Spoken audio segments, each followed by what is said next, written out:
This is my 1982 Honda F200 rototiller. Actually, I think I might have said 1982, it's 1981. It's been in the family ever since it was new. And one of the ways you can tell what year it is by looking on the spark plug wire. Zooming in. Well, you can't really tell, but there's a date code on that wire of 1981.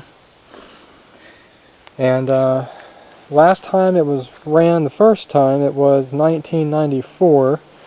So it sat since 94 until about 2010 when I got it. I got it running, but today it hasn't really been running in about a year. And so I wanted to do a cold start on it just to kind of circulate the oil through the engine and see how it runs.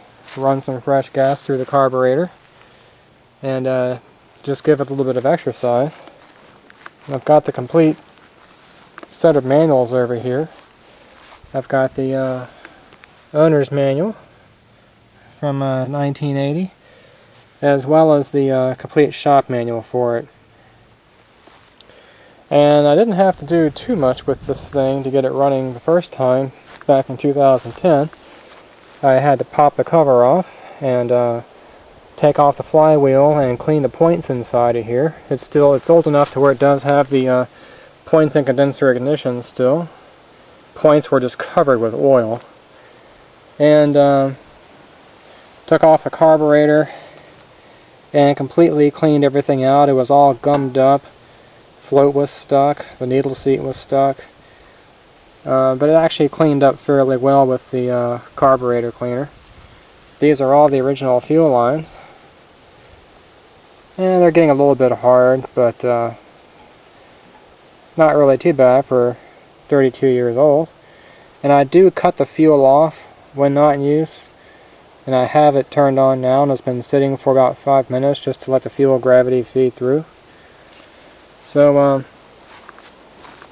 let's go ahead and enable the ignition system. And we'll see if this thing will start, hopefully on the first or second pull.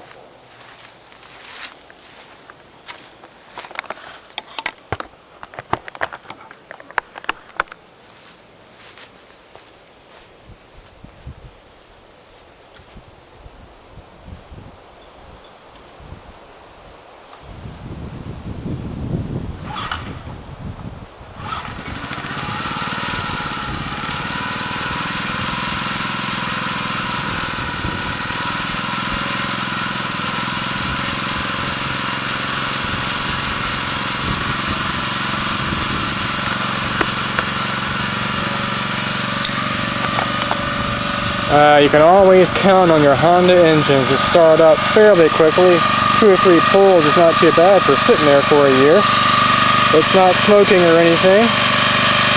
What I was doing over here was playing with the choke.